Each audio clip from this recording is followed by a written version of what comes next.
Are. K. నారాయణ్గా పిలువబడే Rasipuram Krishnaswamy Iyer Narayanaswamy 1906 October 10 ఒక భారతీయ రచయిత. ఇతడు మాల్గుడి అనే ఒక కాల్పనిక పట్టణాన్ని సృష్టించి దానిలోని ప్రజలు, వారి వ్యవహారాల గురించి ధారావాహిక నవలలు, కథలు వ్రాసాడు. ఆంగ్ల భాషలో భారత సాహిత్యరంగపు ప్రారంభదశకు చెందిన ముగ్గురు గొప్ప రచయితలలో ఇతడు ఒకడు.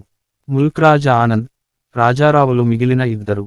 ఆంగ్ల భాషలో భారతీయ సాహిత్యాన్ని ప్రపంచానికి పరిచయం చేసిన వ్యక్తిగా ఇతనికి పేరు ఉంది. ఇతడు భారతదేశానికి చెందిన ఆంగ్లభాషా నవలా రచయితలలో ఎన్నదగిన వారిలో ఒకడు. తన గురువు, మిత్రుడైన గ్రహం గ్రీన్ సహాయంతో నారాయణ్ వెలుగులోకి వచ్చాడు. ఇతడు రాసిన మొదటి 4 పుస్తకాలను ప్రచురించడానికి ప్రచురణకర్తలను ఒప్పించడంలో గ్రహం గ్రీన్ ముఖ్యపాత్ర పోషించాడు. వీటిలో Swami and friends, the bachelor of arts, the English teacher అనే 3 పాక్షిక స్వీయ చరిత్ర పుస్తకాలు ఉన్నాయి. 1951 సంవత్సరపు అత్యుత్తమ అసలైన నవలగా పేరొందిన ది ఫైనాన్షియల్ ఎక్స్పర్ట్, సాహిత్య అకాడమీ పురస్కారం గెలిచిన ది గైడ్ నారాయణ్ రాసిన ఇతర నవలలలో కొన్ని.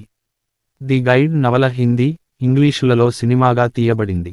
నారాయణ్ రాసిన కథలలో అనేకం మాల్గుడి అనే ఒక కల్పిత పట్టణం భూమికగా జరుగుతాయి. మొదటిసారిగా ఈ ఊరు స్వామి అండ్ ఫ్రెండ్స్ నవలలో పరిచయం చేయబడింది. ఇతని కథలు సామాజిక సంబంధాలని ఎత్తి చూపి, రోజువారీ జరిగే యథార్థ సంఘటనల ద్వారా పాత్రలకు ప్రాణం పోస్తాయి. వాస్తవమనిపించే ఒక కల్పిత పట్టణాన్ని సృష్టించి, దాని ద్వారా రోజువారీ సామాన్య జీవితంలోని హాస్యాన్ని, సాదాసీదాతనాన్ని బయటకు చూపి, తన రచనలో దయ, మానవత్వం చూపిన విలియం ఫాక్నేర్తో ఇతడిని పోలుస్తారు. నారాయణ్ చిన్న కథలు వ్రాసే శైలిని గై డి మొపాసా శైలితో పోల్చబడుతుంది. వీరిద్దరికి కథాంశాలని తీసేయకుండా కథని కుదించే సామర్థ్యం ఉంది. అయితే వచనం, పదప్రయోగాలలో చాలా సాదాగా ఉండేవాడని నారాయణ్ మీద విమర్శలు ఉన్నాయి. 60 ఏళ్లకు పైగా రచనలు చేసిన నారాయణ్కు అనేక పురస్కారాలు, గౌరవాలు అందాయి. రాయల్ సొసైటీ ఆఫ్ లిటరేచర్ వారి సి. బెన్సన్ మెడల్ను, భారతదేశపు 2వ అత్యుత్తమ పౌర పురస్కారమైన పద్మ విభూషణ్ పురస్కారాన్ని ఇతడు అందుకున్నాడు. ఇతడు పెద్దల సభ అయిన రాజ్యసభకు నామినేట్ చేయబడ్డాడు. ఆర్. కె. నారాయణ్ మద్రాస్ ప్రస్తుత చెన్నైలో జన్మించాడు. ఇతని తండ్రి ఒక పాఠశాలలో ప్రధానోపాధ్యాయుడు. నారాయణ్ అదే పాఠశాలలో కొన్నాళ్లు చదివాడు. ఉద్యోగరీత్యా తండ్రి తరచూ బదిలీ అవుతూ ఉండడంతో, నారాయణ్ తన బాల్యంలో కొన్నాళ్లు అమ్మమ్మ పార్వతి వద్ద పెరిగాడు. ఆ సమయంలో, ఒక నెమలి, ఒక అల్లరి కోతి ఇతనికి ఆప్తమిత్రులుగా ఉండేవి. అమ్మమ్మ ఇతనికి కుంజప్ప అనే ముద్దు పేరు పెట్టింది. చుట్టాల్లో ఆ పేరే స్థిరపడిపోయింది. ఆమె నారాయణ్కు గణితం, పురాణాలు, భారతీయ శాస్త్రీయ సంగీతం, సంస్కృతం నేర్పించింది. ఇతని తమ్ముడు ఆర్. కె. లక్ష్మణ్ ప్రకారం, కుటుంబ సభ్యులు అందరూ సాధారణంగా ఇంగ్లీషులోనే సంభాషించేవారు. నారాయణ్, అతని తోబుట్టువులు ఏదైనా వ్యాకరణ తప్పులు చేస్తే, కుటుంబ సభ్యులు సహించేవారు కాదు. అమ్మమ్మతో ఉన్నప్పుడు, నారాయణ్ పురసవాకంలోని Lutheran mission school, C. R. C. High school, Christian college high school వంటి వాటిలో చదివాడు. నారాయణ్ ఒక పుస్తకాల పురుగు. ప్రారంభ దశలో ఇతడు Dickens, Wodehouse, Arthur Conan Doyle, Thomas Hardy రాసిన పుస్తకాలని చదివాడు. నారాయణ్ తండ్రి మహారాజ కళాశాల ప్రాంగణంలో ఉన్న ఉన్నత పాఠశాలకు బదిలీ కావటంతో ఆయన కుటుంబ సమేతంగా మైసూరుకు మారాడు. పాఠశాలలోని గ్రంథాలయంతో పాటు, తండ్రి స్వంత గ్రంథాలయం కూడా అందుబాటులో ఉండటంతో, పుస్తకాలు చదవటంలో ఇతడికి ఆసక్తి ఏర్పడింది. స్వయంగా తానే రాయటం కూడా అలవాటు చేసుకున్నాడు. ఉన్నత పాఠశాల విద్య ముగించాక, నారాయణ్ విశ్వవిద్యాలయ ప్రవేశ పరీక్ష తప్పి, ఇంటిలోనే చదువుకుంటూ, రాసుకుంటూ ఒక సంవత్సరం గడిపి, తర్వాత 1926 సంవత్సరము పరీక్షలో ఉత్తీర్ణుడై మైసూరు మహారాజ కళాశాలలో చేరాడు. బ్యాచిలర్ పట్టా పొందడానికి నారాయణ్ 4 సంవత్సరాలు తీసుకున్నాడు. ఇది మామూలు కంటే 1 ఏడాది ఎక్కువ. Master degree M.A. చదవడం వల్ల సాహిత్యంలో ఉన్న ఆసక్తి తగ్గిపోతుందని ఒక మిత్రుడు చెప్పడంతో, కొంతకాలం ఇతడు ఒక పాఠశాల ఉపాధ్యాయునిగా ఉద్యోగం చేశాడు. అయితే, ప్రధానోపాధ్యాయుడు ఇతడిని వ్యాయామ ఉపాధ్యాయుని స్థానంలో పని చేయమని చెప్పినప్పుడు, ఇతడా ఉద్యోగాన్ని మానేశాడు. తనకు తగిన పని రచనలే అని ఈ అనుభవం వల్ల తెలుసుకుని, ఇంట్లోనే ఉండి నవలలు రాయడం ప్రారంభించాడు. ఇతని మొదటి రచన development of maritime laws of 17th century England అనే పుస్తక పరిచయం. ఆ తర్వాత ఆంగ్ల పత్రికలకు కథలు వ్రాయడం ప్రారంభించాడు. వ్రాయడం ద్వారా సంపాదన తక్కువైప్పటికీ, మొదటి సంవత్సరం ఆయన సంపాదన ₹9.12. ఇతడికి ఒక స్థిరమైన జీవితం ఏర్పడింది. ఇతని అవసరాలు చాలా తక్కువగా ఉండేవి. అసాధారణమైన వృత్తిని ఎన్నుకున్నందుకు ఇతని కుటుంబం, స్నేహితులు ఇతడిని ప్రోత్సహించారు. 1930లో నారాయణ్ తన మొదటి నవల స్వామి అండ్ ఫ్రెండ్స్ని రచించాడు. ఆ నవల చదివి అతని మావయ్య ఎగతాళి చేశాడు. పలు ప్రచురణకర్తలు ఆ నవలను తిరస్కరించారు. ఈ నవలలోనే నారాయణ్, మన దేశపు సామాజిక వాతావరణాన్ని ప్రతిబింబించే మాల్గుడి అనే ఒక పట్టణాన్ని సృష్టించాడు. బ్రిటిష్ వారి సమయంలోనూ, స్వాతంత్రం తరువాత ఏర్పడిన అనేక సామాజిక రాజకీయ మార్పులను బట్టి ఈ పట్టణం కూడా మారుతూ వచ్చింది. 1933లో కోయంబత్తూర్లో తన సోదరి ఇంట్లో విశ్రాంతి తీసుకుంటున్న కాలంలో, నారాయణ్ ప్రక్కనే నివసిస్తున్న రాజం అనే ఒక 15 ఏళ్ల అమ్మాయితో ప్రేమలో పడ్డాడు. జాతకపరమైన, ఆర్థికపరమైన అడ్డంకులు ఏర్పడినా, నారాయణ్ ఆ అమ్మాయి తండ్రి ఆమోదం పొంది, ఆమెను వివాహం చేసుకున్నాడు. వివాహం పిమ్మట, నారాయణ్ ది జస్టిస్ అనే ఒక మదరాసు పత్రికకు విలేకరి అయ్యాడు. అది బ్రాహ్మణేతరుల ప్రయోజనాలకై వెలసిన పత్రిక. వారి పక్షాన ఒక బ్రాహ్మణ అయ్యరు పనిచేయడం ప్రచురణకర్తలకు ఉత్సాహం కలిగించింది. ఈ ఉద్యోగం ద్వారా ఇతనికి అనేక రకాల ప్రజలు, సమస్యలతో పరిచయం ఏర్పడింది. అంతకు ముందు, నారాయణ్ స్వామి అండ్ ఫ్రెండ్స్ నవల వ్రాతప్రతిని ఆక్స్ఫర్డ్లోని ఒక మిత్రునికి పంపాడు. ఆ మిత్రుడు ఆ ప్రతిని గ్రహం గ్రీన్కు చూపించాడు. గ్రీన్ ఆ పుస్తకాన్ని తన ప్రచురణకర్తకు సిఫార్సు చేస్తే, ఆ పుస్తకం చివరికి 1935లో ప్రచురించబడింది. ఆంగ్ల పాఠకులకు సులువుగా ఉండే విధంగా పేరుని క్లుప్తం చేసుకోమని నారాయణ్కు గ్రీన్ సలహా ఇచ్చాడు. ఈ నవల గురించి సానుకూల విమర్శలు వచ్చినప్పటికీ, అమ్మకాలు మాత్రం తక్కువగానే ఉంది. నారాయణ్ తరువాతి నవల ది బ్యాచిలర్ ఆఫ్ ఆర్ట్స్ 1937, కొంతవరకు ఇతని కళాశాల అనుభవం స్ఫూర్తితో వ్రాయబడింది. ఒక తిరగబడే బాలుడు ఒక సర్దుకోగల ఎదిగిన వ్యక్తిగాగా మార్పు చెందే పరిస్థితిని గురించి ఈ నవల వర్ణిస్తుంది. ఈ నవల కూడా గ్రీన్ సిఫార్సుతో మరో ప్రచురణకర్తచే ప్రచురించబడింది. ఇతడు రాసిన మూడో నవల ది డార్క్ రూమ్ 1938లో గృహస్థ, సంసారిక జీవితాలలోని అపశృతుల గురించి, వివాహ సంబంధంలో మగవాడిని హింసించేవాడిగా, స్త్రీని బాధితురాలుగా చిత్రీకరించబడింది. 1939లో టైఫాయిడ్ వల్ల రాజం చనిపోయింది. ఆమె మరణం నారాయణ్ని తీవ్రంగా బాధించడంతో, చాలాకాలం దుఃఖంలో ఉన్నాడు. 3 ఏళ్ల వయసున్న హేమలత అనే తన కూతురు గురించి ఇతడికి బెంగగా ఉండేది. భార్య మరణం ఇతడి జీవితంలో గణనీయమైన మార్పు తెచ్చింది. ఇదే ఇతని మరుసటి నవల ది ఇంగ్లీష్ టీచర్కు స్ఫూర్తిగా నిలిచింది. ఈ నవల, ఆయన మొదటి 2 నవలలలాగే స్వీయ చరిత్రను పోలి ఉంది. యాదృచ్ఛికంగా Swami and friends, the bachelor of arts తరువాత ఈ నవల ట్రయాలజీని పూర్తి చేసింది. కొంత మేరకు విజయం సాధించడంతో నారాయణ్ 1940లో ఇండియన్ థాట్ అనే ఒక పత్రిక ప్రారంభించాడు. కార్ సేల్స్ మాన్ ఆయన తన మావయ్య సహాయంతో, మద్రాస్ నగరములో మాత్రం 1000కు పైగా చందాదారులని నారాయణ్ సంపాదించగలిగాడు. అయితే, నారాయణ్ దీనిని నడపలేకపోవడంతో, ఈ ప్రయత్నం ఎక్కువ కాలం కొనసాగలేదు. 1 సంవత్సరము లోపలే ఈ పత్రిక మూతపడింది. మాల్గుడి డేస్ అనే ఆయన మొదటి చిన్నకథల సంపుటం నవంబరు 1942లో ప్రచురించబడింది. తరువాత, 1945లో ది ఇంగ్లీష్ టీచర్ ప్రచురించబడింది. ఈ మధ్యలో యుద్ధం కారణంగా ఇంగ్లాండ్తో సంబంధాలు తెగిపోవడంతో, నారాయణ్ తన సొంత ప్రచురణ సంస్థని ప్రారంభించాడు. దీనికి మళ్ళీ ఇండియన్ థాట్ పబ్లికేషన్స్ అనే పేరు పెట్టాడు. ఈ ప్రచురణ సంస్థ దిగ్విజయంగా నేటికీ ఇతని మనవరాలిచే నడపబడుతూ ఉంది. తక్కువ సమయంలోనే న్యూయార్క్ నుండి మాస్కో వరకు పాఠకులు పెరిగేసరికి, నారాయణ్ నవలలు బాగా అమ్ముడు పోవడం మొదలైంది. 1948లో ఇతడు మైసూరు శివార్లలో సొంత ఇల్లు కట్టడం ప్రారంభించాడు. ఆ ఇల్లు 1953లో పూర్తయింది. క్రియాశీలక సంవత్సరాలు. ది ఇంగ్లీష్ టీచర్ తరువాత నారాయణ్ వ్రాత శైలిలో మార్పు వచ్చి, మునుపటి నవలలలో కనిపించిన పాక్షిక స్వీయ చరిత్రలాగా కాకుండా ఎక్కువ కల్పనాశక్తితో కూడినదిగా మారింది. ఇతని మరుసటి నవల మిస్టర్ సంపత్ ఈ మారిన శైలిలో రాసిన మొదటి నవల. అయితే, ఇది కూడా కొంత మేరకు ఆయన సొంత అనుభవాల మీద ఆధారపడి ఉంది. ముఖ్యంగా, సొంత పత్రిక ప్రారంభించిన అనుభవాలు. జీవితచరిత్రలోని సంఘటనలని చేర్చటం ద్వారా ఇతడు తన మునుపటి నవలల కంటే భిన్నమైన శైలిని ప్రదర్శించాడు. ఈ నవల తర్వాత మాస్టర్ పీస్ అని భావించబడే ది ఫైనాన్షియల్ ఎక్స్పర్ట్ అనే నవలని ప్రచురించాడు. ఈ నవల 1951 సంవత్సరపు అత్యుత్తమ పుస్తకంగా కొనియాడబడింది. ఆర్థిక విషయాలలో మేధావి అయిన మార్గయ్య అనే బంధువు యథార్థ కథ ఆధారంగా ఈ నవల వ్రాయబడింది. ఇతని తర్వాతి నవల వెయిటింగ్ ఫర్ ది మహాత్మా మాల్గుడికి మహాత్మా గాంధీ వస్తున్నట్లు ఊహించి వ్రాసింది. కథానాయకుడు మహాత్ముని ప్రసంగాలను వినడానికి వెళ్తున్నప్పుడు ఒక స్త్రీ పట్ల అతనికి కలిగిన ప్రేమభావాల గురించినదే ఈ కథ. భారతి అనే పేరుగల ఆ స్త్రీ భారతదేశానికి ప్రతీక. భారత స్వాతంత్రోద్యమానికి గురించిన కొన్ని ముఖ్య సంఘటనలు ఈ నవలలో ఉన్న ఈ కథ ముఖ్యంగా ఒక సామాన్య వ్యక్తి యొక్క జీవితం గురించి వ్యంగ్యంగా వ్రాయబడింది. 1953లో ఇతని నవలలు మొదటిసారిగా యునైటెడ్ స్టేట్స్లో ప్రచురించబడ్డాయి. మిచిగన్ స్టేట్ యూనివర్సిటీ ప్రెస్ వీటిని ప్రచురించింది. 1958లో వీటి ప్రచురణ హక్కులని వైకింగ్ ప్రెస్కు అమ్మేశారు. నారాయణ్ తన రచనల్లో విప్లవభావాలు చొప్పించిన ఒక సాంప్రదాయవాదే.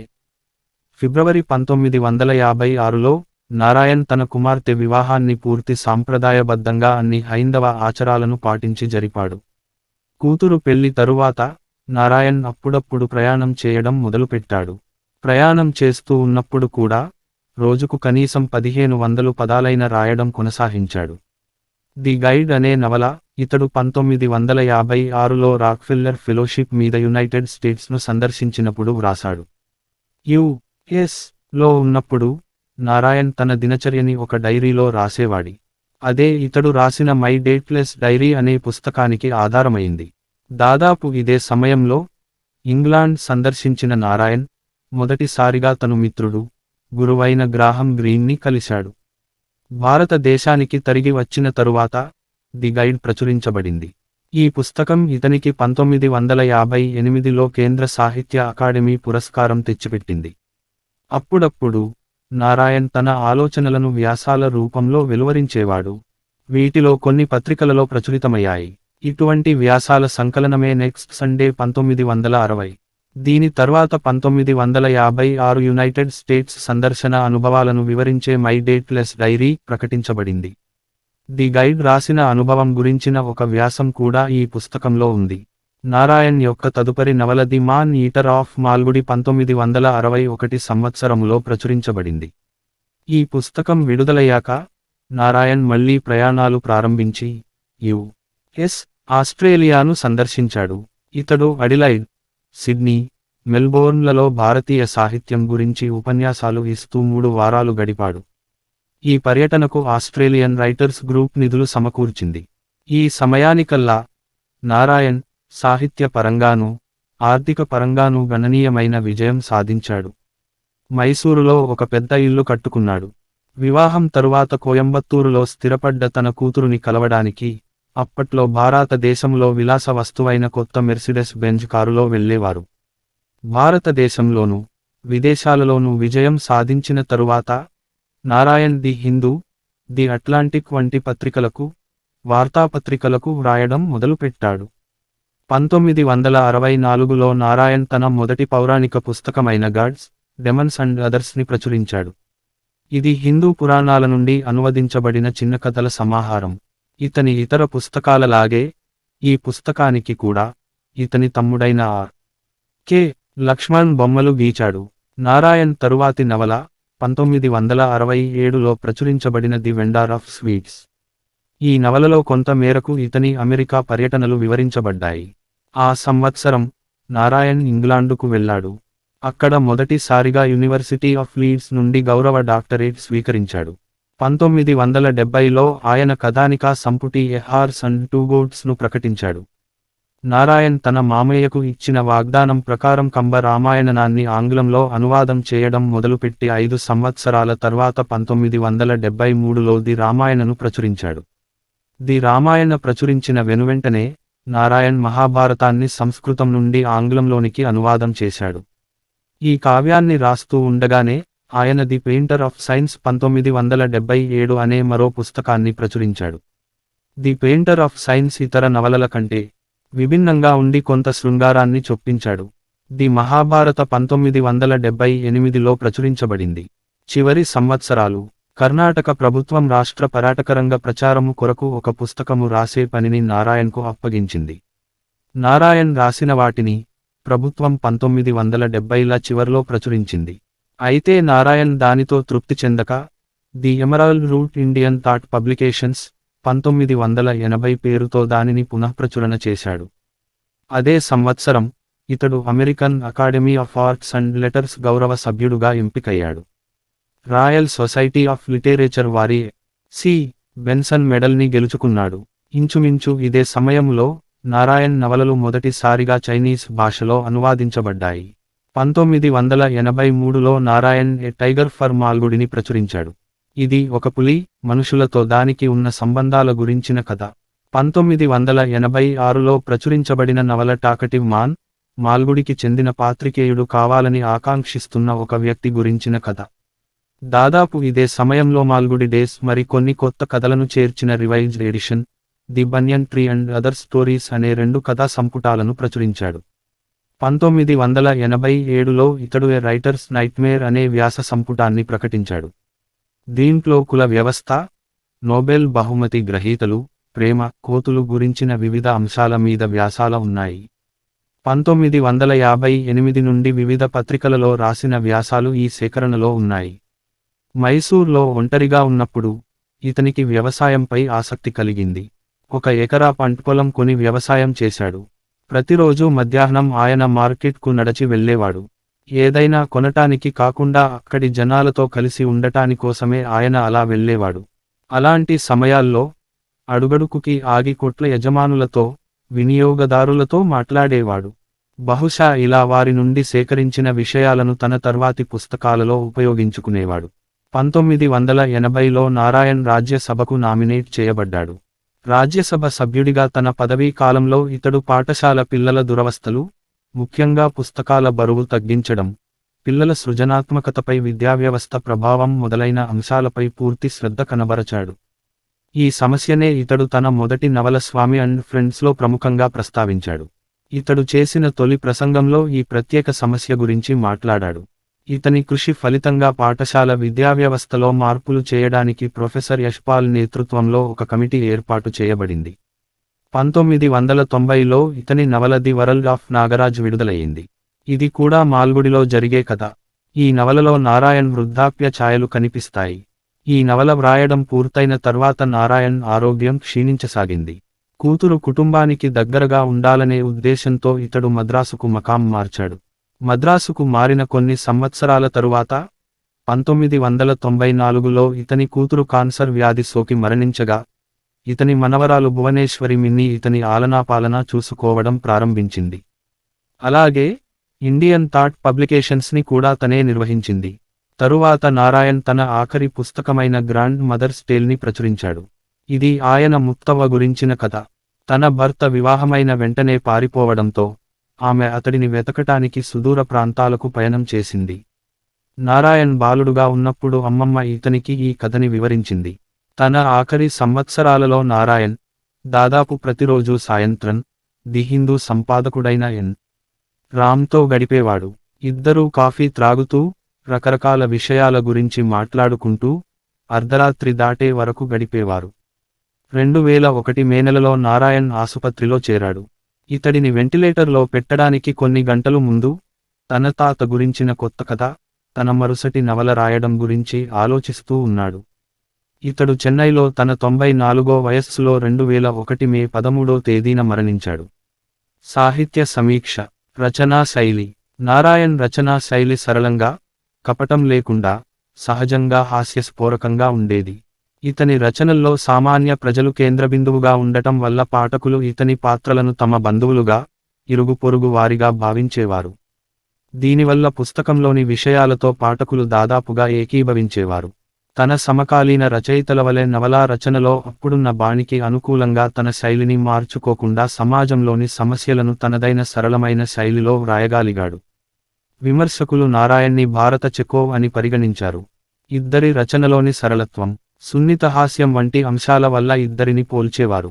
ది న్యూయార్కర్కు చెందిన ఆంటోనీ వెస్ట్ ప్రకారం నారాయణ్ రచన నికోలాయి గోగోల్ యొక్క వాస్తవికత రచన లాగా ఉందని భావించాడు.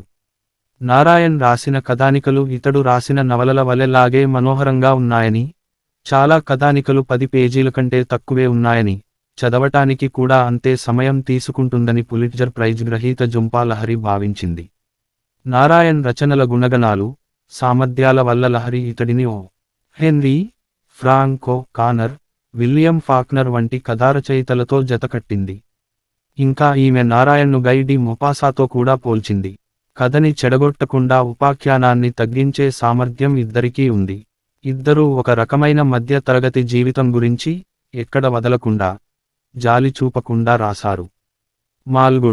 మాల్గుడి, నారాయణ్ సృష్టించిన ఒక కాల్పనిక, పాక్షిక నగర వాతావరణం కలిగిన దక్షిణ భారత పట్టణం.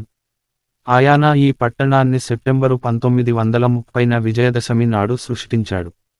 ఇతనికి మొదట మదిలో ఒక రైల్వే స్టేషను మెదిలి, తరువాత నెమ్మదిగా మాల్గుడి అనే పేరు తట్టినట్లు ఇతడు చెప్పుకున్నాడు. రామాయణ కాలం నుండి ఉన్న నిష్కళంకమైన చరిత్ర గల పట్టణంగా మాల్గుడి సృష్టించబడింది. శ్రీరామచంద్రుడు ఈ పట్టణం మీదుగా వెళ్ళినట్లు వ్రాయబడింది. బుద్ధుడు కూడా మార్గమధ్యంలో ఈ పట్టణాన్ని సందర్శించినట్లు వ్రాయబడింది. నారాయణ్ ఈ పట్టణానికి ఖచ్చితమైన భౌగోళిక హద్దులు ఎప్పుడూ పెట్టలేదు. కథలో వచ్చే సంఘటనలకు అనుగుణంగా ఊరి రూపురేఖలు తరచూ మార్చి, భవిష్యత్తు కథలకు రంగం సిద్ధం చేసేవాడు. డాక్టర్ జేమ్స్ ఎం. ఫెన్నేలీ, నారాయణ్ రాసిన అనేక పుస్తకాలు, కథల ఆధారంగా మాల్గుడి రేఖాచిత్రాన్ని రూపొందించాడు. భారతదేశంలో మారుతున్న రాజకీయ పరిణామాల బట్టి మాల్గుడి కూడా మారుతూ వచ్చింది. 1980లలో భారతదేశంలో జాతీయవాదం గట్టిగా పెరుగుతున్న సమయంలో, పట్టణాలకు, ప్రాంతాలకు బ్రిటిష్ పేర్లని మార్చేయడం వంటి కార్యక్రమాలు జరుగుతూ ఉండేవి. ఆ సమయంలో మాల్గుడి మేయర్గా చాలా కాలంగా ఉన్న ఫ్రెడరిక్ లాలీ యొక్క విగ్రహాన్ని తీసివేశారు. ఫ్రెడరిక్ లాలీ మాల్గుడిలో స్థిరపడ్డ పౌరులలో ఒకడు. అయితే, భారత స్వాతంత్రోద్యమాన్ని లాలీ గట్టిగా సమర్థించేవాడని హిస్టారికల్ సొసైటీస్ ఆధారాలు చూపినప్పుడు, ముందు తీసుకున్న చర్యలని నగరసభ ఉపసంహరించుకోవలసి వచ్చింది. విమర్శకుల స్పందన. నారాయణ్ మొదట ప్రపంచానికి గ్రాహం గ్రీన్ ద్వారా తెలిశాడు. గ్రీన్, స్వామినాథన్ అండ్ టేట్ని చదవగానే తనంతట తనే ఆ పుస్తకానికి నారాయణ్ ఏజెంట్ లాగా వ్యవహరించాడు. అతడే ఈ నవల పేరుని స్వామి అండ్ ఫ్రెండ్స్గా మార్చడంలో ముఖ్య పాత్ర పోషించాడు. అంతేకాక, నారాయణ్ తర్వాతి పుస్తకాలు కొన్నింటికి ప్రచురణకర్తలని ఒప్పించడంలో కూడా ముఖ్య పాత్ర పోషించాడు. నారాయణ్ యొక్క మొదటి నవలలు వాణిజ్యంగా గొప్ప విజయం సాధించకపోయినా, ఆ కాలపు ఇతర రచయితల దృష్టిలో పడ్డాడు. సోమర్సెట్ మామ్ 1938లో మైసూరుకు వచ్చినప్పుడు నారాయణ్ని చూడాలని కోరాడు. కాని నారాయణ్ ఆ సమయానికి చాలా మందికి తెలియకపోవడంతో, అతని కోరిక తీరలేదు. తరువాత మామ్ నారాయణ్ రాసిన ది డార్క్ రూమ్ చదివి అభినందనలు తెలియచేస్తూ నారాయణ్కు లేఖ రాశాడు. నారాయణ్ రచన మీద ఆసక్తి చూపించిన మరో సమకాలీన రచయిత ఎం. ఫార్స్టర్. అతడు కూడా నారాయణ్ మాదిరిగానే హాస్యధోరణిలో రచనలు చేస్తాడు. అందువల్ల దక్షిణ భారతీయ ఎం. ఫార్స్టర్ అని నారాయణ్ పిలవబడ్డాడు. కొంతకాలం తరువాత నారాయణ్కు అమెరికా సంయుక్త రాష్ట్రాలలో గుర్తింపు లభించింది. మిచిగన్ స్టేట్ యూనివర్సిటీ ప్రెస్ ఇతడి పుస్తకాలని ప్రచురించడం ప్రారంభించింది. మొదటిసారి అమెరికా దేశానికి రాక్ ఫెల్లర్ ఫౌండేషన్ వారి ఫెలోషిప్ మీద వెళ్ళాడు. అక్కడ Michigan state university, university of California, Berkeley వంటి అనేక విశ్వవిద్యాలయాలలో ప్రసంగాలు చేశాడు. ఈ తరుణంలో జాన్ అప్డైక్ ఇతని రచనను గమనించి, ఇతడిని చార్లెస్ డికెన్స్తో పోల్చాడు. ది న్యూ యార్కర్లో ప్రచురించబడిన వ్యాసంలో అప్డైక్ ఇతడిని అంతరించిపోతున్న రచయితల జాతికు చెందిన రచయితగా వర్ణించాడు. అనేక నవలలు, వ్యాసాలు, చిన్న కథలు రాసిన నారాయణ్, భారత సాహిత్యాన్ని ప్రపంచానికి చాటి చెప్పిన వ్యక్తిగా పేరొందాడు. Shashi Tharoor, Shashi Deshpande, V. S. Naipaul, Wyatt Mason, Srinivasa Iyengar, William Walsh, Anita Desai వంటి దేశవిదేశాల విమర్శకులు నారాయణ్ రచనలపై విశ్లేషణలు చేశారు. పురస్కారాలు. తన సాహిత్య జీవితంలో అనేక పురస్కారాలను నారాయణ్ గెలుచుకున్నాడు. ఇతడికి లభించిన మొదటి పెద్ద గుర్తింపు ది గైడ్ నవలకు 1958లో బహుకరించబడిన కేంద్ర సాహిత్య అకాడమీ అవార్డు. 6 సంవత్సరాల తర్వాత, గణతంత్ర దినోత్సవం సందర్భంగా ఇతడి పద్మభూషణ్ పురస్కారం లభించింది. 1980లో రాయల్ సొసైటీ ఆఫ్ లిటరేచర్ వారు సి. బెన్సన్ మెడల్ బహూకరించారు. ఇతడు ఆ సొసైటీలో ఒక సభ్యుడు. 1982లో ఇతడిని American academy of arts and letters వారు గౌరవ సభ్యుడుగా ఎన్నుకున్నారు. ఇతని పేరు పలుమార్లు సాహిత్యంలో నోబెల్ బహుమతికు పరిశీలించబడింది కానీ ఆ పురస్కారం ఇతనికి దక్కలేదు. యూనివర్సిటీ ఆఫ్ లీడ్స్ 1967, మైసూరు విశ్వవిద్యాలయం 1976, ఢిల్లీ విశ్వవిద్యాలయం 1973 మొదలైన విశ్వవిద్యాలయాలు ఇతనికి గౌరవ డాక్టరేట్ ఇచ్చి గౌరవించాయి. సాహిత్య రంగానికి చేసిన సేవకు గుర్తింపుగా నారాయణ్ భారత రాజ్య సభకు 6 సంవత్సరాల కాలానికి నియమితుడైనాడు. ఇతడు మరణించడానికి ఒక సంవత్సరం ముందు 2000లో భారతదేశపు రెండవ అతి గొప్ప పౌర పురస్కారం పద్మ విభూషణ్ ఇతడిని వరించింది. ఉత్తరదాయిత్వం 2009లో భారత ప్రభుత్వం విడుదల చేసిన స్మారక తపాలా బిళ్ళ. తన సాహిత్యం ద్వారా భారతదేశాన్ని బయటి ప్రపంచానికి పరిచయం చేసిన వారిలో నారాయణ్ ఒకడు. భారత సాహిత్య రంగానికి చెందిన 3 గొప్ప ఇంగ్లీషు రచయితలలో ఇతడు ఒకడు. ముల్క్ రాజ్ ఆనంద్, రాజారావులు మిగిలిన ఇద్దరు. 2014లో గూగుల్ ఇతని 104వ జయంతి సందర్భంగా ఒక డూడుల్ని ప్రదర్శించడం ద్వారా గౌరవించింది. మైసూరులో ఇతడు నివసించిన గృహాన్ని 2016లో ఇతని గౌరవ సూచకంగా ఒక మ్యూజియంగా మార్చారు. నారాయణ్ రచించిన ది గైడ్ అనే నవల గైడ్ అనే పేరుతో విజయ్ ఆనంద్ దర్శకత్వంలో హిందీ సినిమాగా తీయబడింది. ఆంగ్ల భాషలో కూడా ఇది విడుదలైంది. అయితే ఈ సినిమాను నవలలో రాసినట్లు కాకుండా కథను మార్చి తీయడం నారాయణ్కు నచ్చలేదు. లైఫ్ పత్రికలో ది మిస్ గైడెడ్ గైడ్ అనే పేరుతో ఈ చిత్రాన్ని విమర్శిస్తూ ఒక వ్యాసం రాశాడు.